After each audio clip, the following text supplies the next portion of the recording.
We're back around to another Tuesday, so coming up on Worlds Asunder.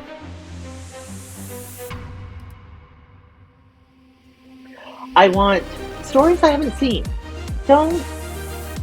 I don't mind retellings. In fact, I've done retellings, but do something different. Don't just tell me the exact same story. Don't give me Star Wars except Luke is a girl.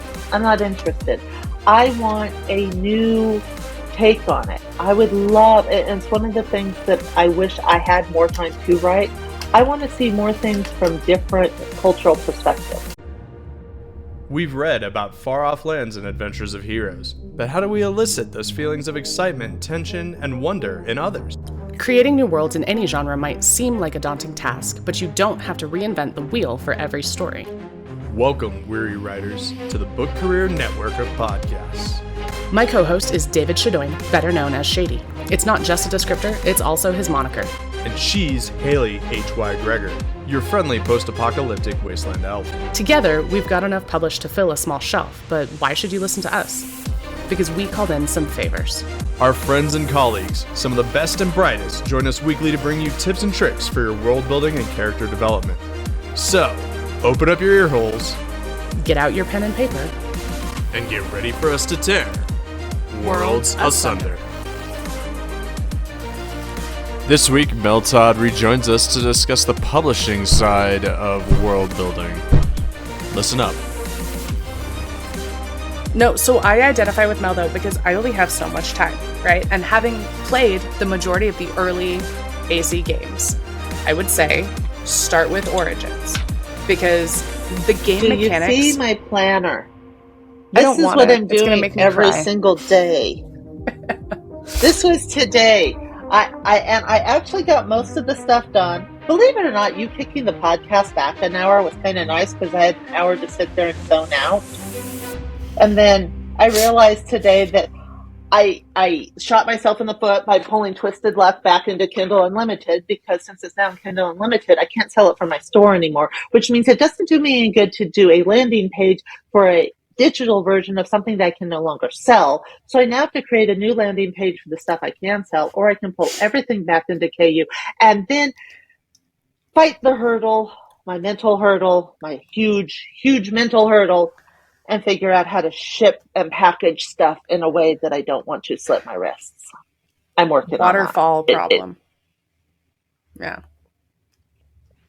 I hate shipping. We'll talk about Assassin's Creed offline. Office. I hate going to the post office.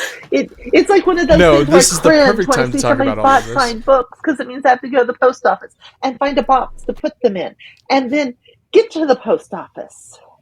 But also, if I please get to buy that Mel's point, signed books because oh yes, she is a professional author. She wants to torture me. Yes, we're trying to support you. Wait, here. So for everybody who wants to see all of those books, those are all of the books that I have. So you have all of those you can buy. There's omnibuses, there's signed anthologies for most of the anthologies I'm in. There's a couple series. There's hardback and paperback. So, there's one or two books there that you can torture me and make me go to the post office. Actually, have you guys seen any of the TikTok videos and stuff of people opening the books that they're getting from authors on TikTok? On Instagram, because are you TikTok talking is about the devil. book talk, yes. or are you talking about Yes. Okay. I'm just saying, these authors are making boxes from Tiffany's look like posers. It's true. And I literally am looking at this going, I don't know that I can do that. It's the exact same reason I don't do cosplay at Dragon Con. I can't compete. And I literally do this for a living. And I'm like going, fudge, I have to compete. It at least has to be a solid bronze. And I don't know how to do this. And this is just causing me massive anxiety. Because this is the reason I don't play dodgeball. They do fancy folds with foil and then put things and then wrap it. Sometimes their boxes are printed to match their books. I just want to write stories. Can I just write them? I mean, you can. They probably won't and sell near as well, but you can do that. Fine. I feel Why are your you pain, Mel. bringing logic into this? This was an existential angst moment. There was no logic was needed. He does this to me constantly. Welcome to my world. Let me tell you about a woman who also thought that she should just write stories and that she could become a full-time pro because of that. And she's on this podcast currently. Hey, I just write stories, and I've made it to a full-time pro. I just need to... The problem is, and I don't say this to discourage people, but it really is a rabbit wheel, hamster wheel, whatever. It's a wheel. Once you get on and you've decided to pay your bills with it, you better either be running really fast for a short amount of time and build up a lot of speed, or you better be prepared to do a lot of plotting for a while. Now, I will also say that it is a massive advantage to have a partner that helps support you, because it does give you a little bit of a safety net. I am insane in that I do this all by myself. Not necessarily had a choice, but out of mandatory. It does make it a little bit more intense at times, because when you're looking at, let's see, I made $200 in a month, and you're going, but my electric bill was $278. It does cause you a little bit of angst. Yeah. Well, see, now that you guys threatened to put them on camera, none of them have come back in. Oh, the cats. They know. Yes, they do. The thing is, the way to bring it back here, right? Because we've kind of gone off on a tangent, but you're not just an author. You own a publishing company. Yes. Yeah, it's a full-time business. It is a full-time business for you. Which means that's why I really only get to write about 4 hours a day. The rest of the time is spent doing all of the business stuff, and then, minor things like laundry, cooking dinner, feeding the cats. Yeah, no, I understand that.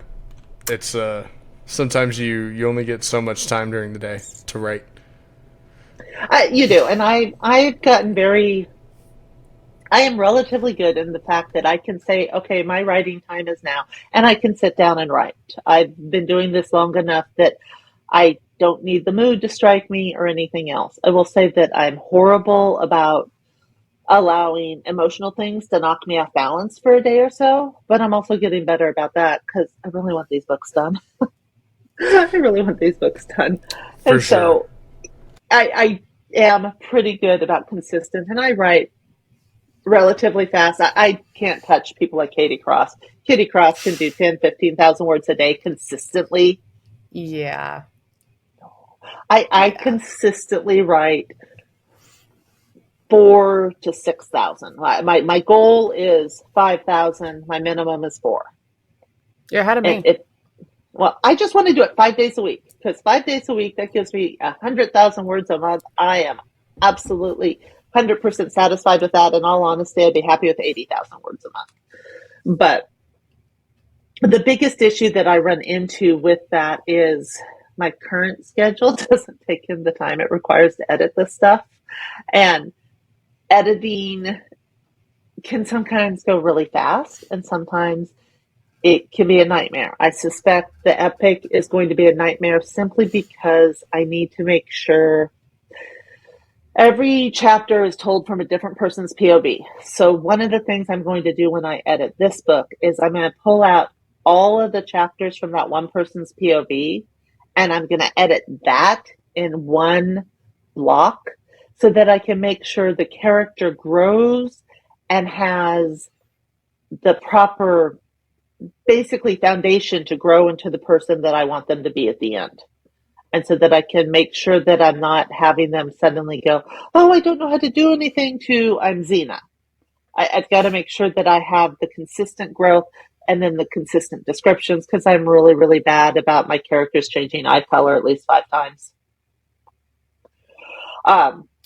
And do that. And then I should be able to put them all together pretty easily, because I use Scrivener, so that'll keep it coherent for me. But if I do that and add in a little bit more of the world description, add the claw muse in, add the waggers in, add a little bit more richness to describe the world, because sometimes I am not one of those people where you have to go in and remove things from my descriptions. I'm almost always either relatively good or I have to add stuff because I don't put in enough detail, especially when I'm doing a fantasy world, to really get across the fact that this isn't downtown Atlanta you're looking at. Yeah, that's going to take me a week or two. Well, and it's funny because you guys are throwing around very high numbers, and some of the advice I got was 1,000 words, 4 days a week. And this is for all you new authors out there who are like, oh my God, how do I do 4,000 words in a day? We all have to start somewhere. You don't. No, I am exactly. full-time. I get up at 6:30 in the morning. I feed the cats. I walk on my treadmill, and I come in and write. I do this 5 days a week. I actually probably take less vacation time now than what I ever did when I was working for corporate America. When I was working for corporate America, so I came home and I told my husband, I said, so I think I want to write a couple of these books. He's like, okay, great, write 3 books. And I said, so here's the problem. I can write or I can play WoW. I can't do both. And he looked at me, he's like, you can't? I went, no, I can't do both because writing takes time and WoW takes time and I can't do both. And so he went, so I guess I'm going to go play Fallout, aren't I? And I went, well, I guess we are. And so I canceled my WoW subscription, which I still miss. And I wrote. That was pretty much what I did from the point I got home until about 9 o'clock at night for years. I wrote on my lunch break. The job I had allowed me at least some downtime. So I would take, towards the end, I was like, okay, I have to write for 5 minutes every hour. Because most of the time there was a meeting, I could tune out. I could write for 5 minutes. I get 100 words, another. So no, honestly, if you can consistently write 250 words a day, you will have a novel in a year. If you can write on the weekends, if you can write whenever. However, I want to stress this. Please don't write your first novel and think you're going to make $1 million. It's possible. It's just not probable. Write your first novel, put it out. Write your second novel, put it out. Write your third novel, put it out. And then start thinking about advertising. Do the social media. Social media is free. Find out whatever social media you like. Get into it. Find a way to do it. Enjoy it. My experience has been, if you're a big fantasy person, you probably know Mercedes Lackey. Mercedes Lackey has the perfect way to do it. She writes sets of 3 trilogies, and if the trilogy works, great. She writes another set of trilogy that just continues the story. Write the trilogies because then you can wrap up a story, and if it isn't catching on or catching fire at that point, great. Go write another trilogy. And then write another trilogy. And then you can go, oh, wow, that got really popular. I should go write another trilogy with that. And I say that as somebody who didn't do that, who's working on doing that, because I have a 5-book series that just never really caught on. I was lucky with Twisted Luck and that it did, and I quit it at 8, mainly because I was just running out of... I needed a break from the characters. Now I'm about ready to go back and write some more stuff with the characters. Guess what? It will be a trilogy. Because I can write the story, wrap it up, and go do something else and not be Patrick Rothfuss or George R.R. Martin with everybody still waiting for you to buy stuff. However, on that note, if you like a book, buy the book.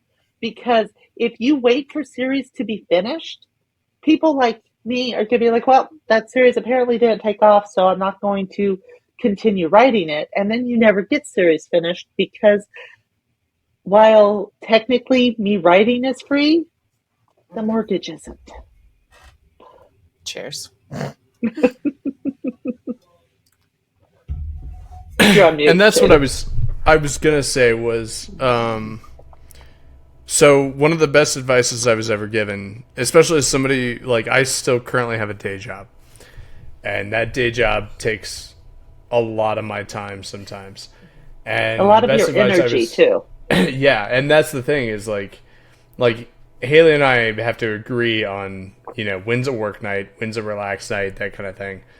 But one of the things that I was told by, I'm not gonna call his name out just because I don't know if he wants me to pass this on, but 1,000 words 4 days a week is 2 books a year.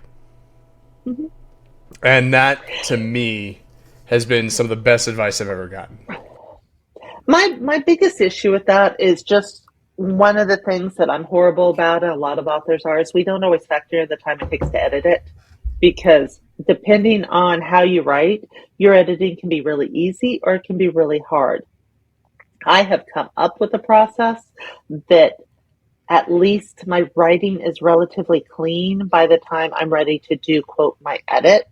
And I mean, if it helps people, I'll tell you, I do editing for a half hour every morning. So I go back to a chapter I've already written. I grab the chapter and I throw that in Pro Writing Aid. And as I go through and correct all the mistakes, I'll flesh things out, I'll change words. But by the time I've edited that chapter, most of the grammar mistakes, the spelling mistakes, the present tense mistakes, all of that stuff has been fixed so that when I throw it back in, I'm not having to deal with the whole, oh, hey, my finger slipped off the keys and I was writing for a half hour before I realized that I was, one finger over on all of these words. It has made my life much, much easier and has made editing more creative and less mechanical when I'm doing the editing.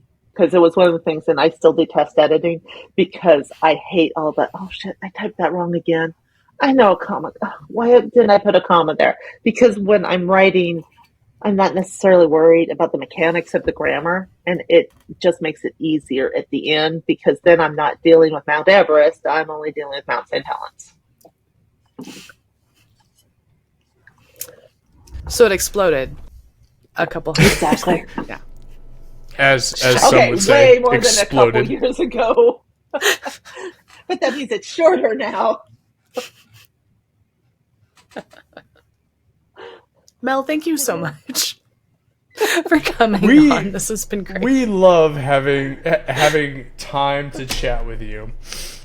It's so awesome. Because my mind goes like this. Oh no, it's not because of that. But maybe Haley. Maybe Haley is like, oh yeah, I love having somebody who also does that. But ooh, fighting words. No, you raised your hand before I said it, so it counts. It's fine. No, so, but one of the things I was going to bring up, the reason I brought up the fact that you were a publisher, what in your mind are the biggest pitfalls in world building? What do, writers, even experienced writers, but more especially new writers, what would you warn them against? And what is it that, as a publisher, that you look at and go, yeah, I can't do anything with this? Don't over-explain things. And yes, I'm looking at you, David. Don't give me 5 chapters of how the light speed works, because I don't care. I'll say the same thing to Tom Clancy. I skipped most of the tank fighting scenes. You could have just told me they were driving the tank. I would have been fine. I want enough information to convince me that you know what you're talking about. I don't need enough information that I can go write a paper about it, because I really don't want to. I need to have characters that I care about. There are very, very few authors who can write a character I detest and still pull me into the book. And if you're one of those authors, awesome. Most of us aren't. That is an extremely difficult thing to do. I can literally only think of, maybe 2 authors I've ever read who have written villain characters that completely wrapped me up. I want stories I haven't seen. I don't mind retellings. In fact, I've done retellings, but do something different. Don't just tell me the exact same story. Don't give me Star Wars, except Luke is a girl. I'm not interested. I want a new take on it. I would love, and it's one of the things that I wish I had more time to write. I want to see more things from different cultural perspectives. If you've had a chance, there's a book called Iron Widow. It is freaking amazing. Take Pacific Rim and give it China and magic and gods, and it was something I've never seen before. And I need to buy her second book because it is out.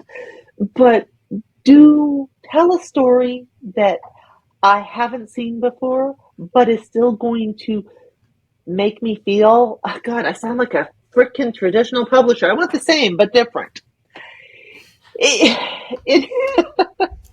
I want a story that makes me feel about the characters.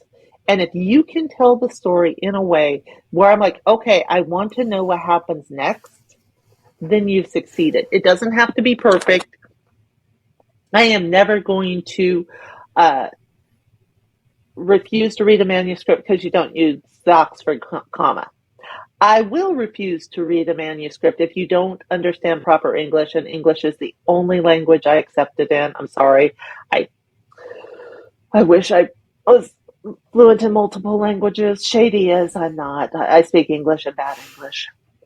Oh, you speak Japanese. It's better than me.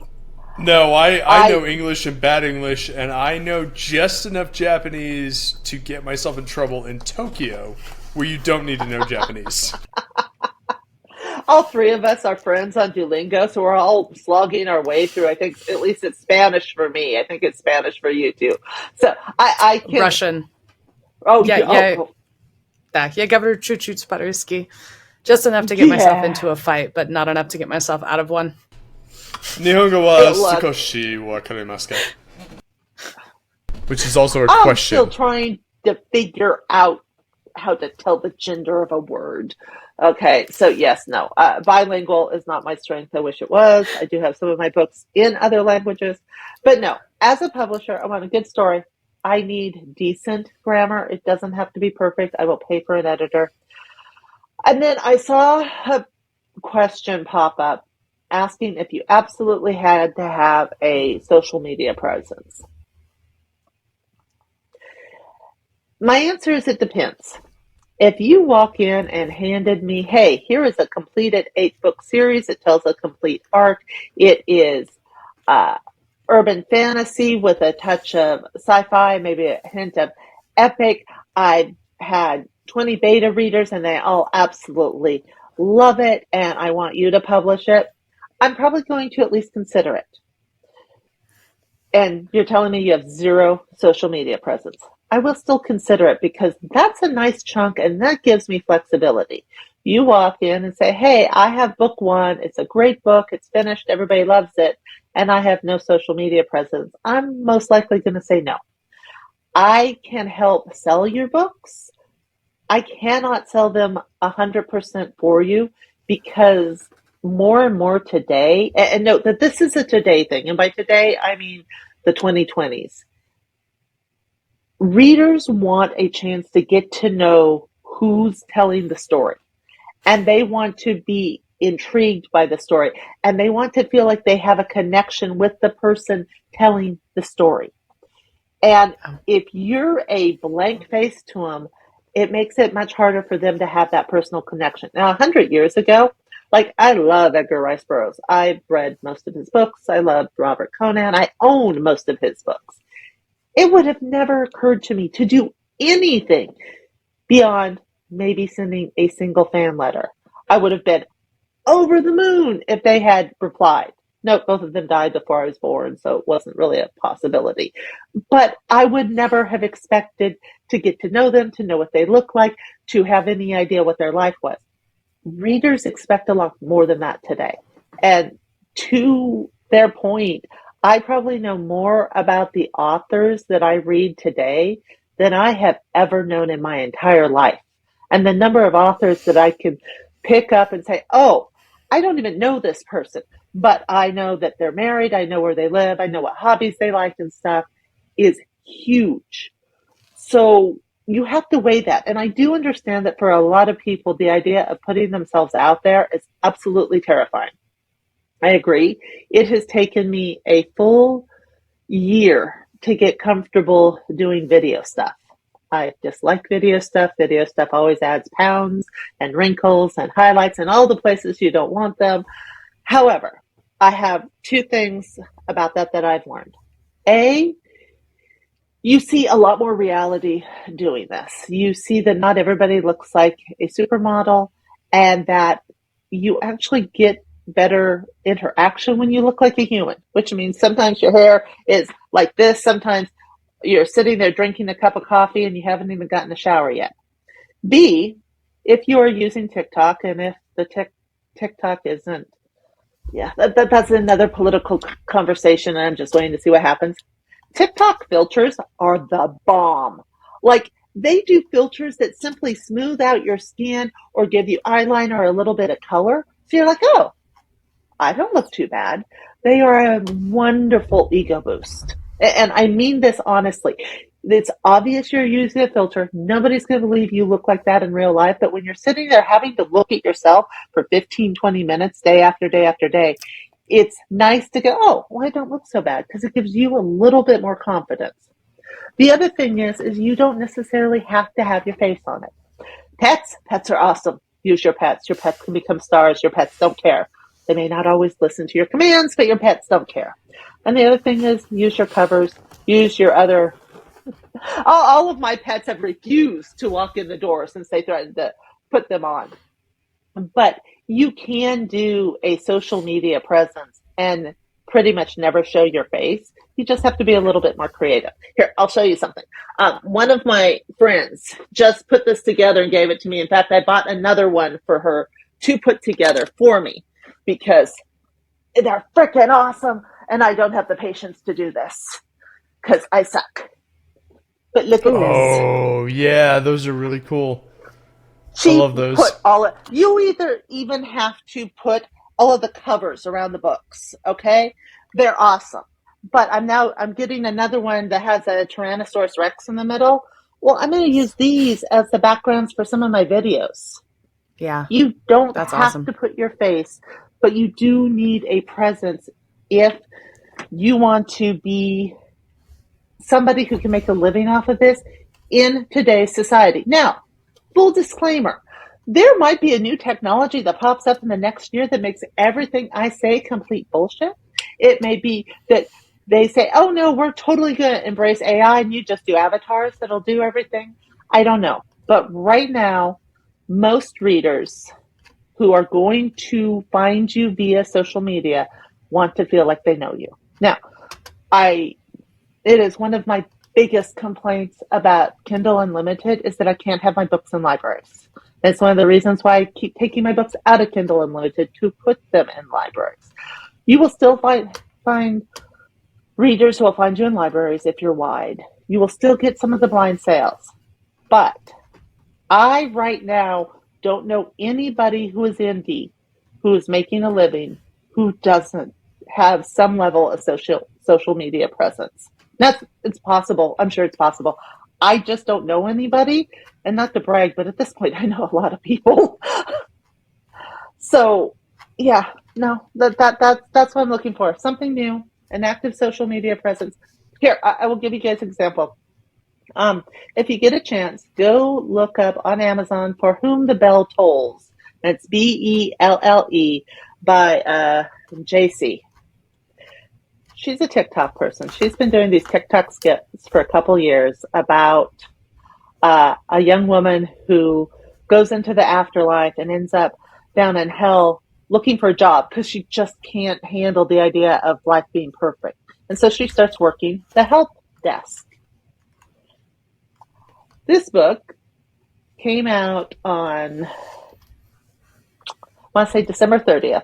I saved it for myself as my New Year's read. Last time I checked, she is still number 1 and hit number 10 in the Amazon store. I don't believe she did any advertising. All she did was because she had a following on TikTok about this book, told them it was on sale. And I was like, oh my God, pre-order. Because I wanted to hear the entire story that she had been sharing with us for years.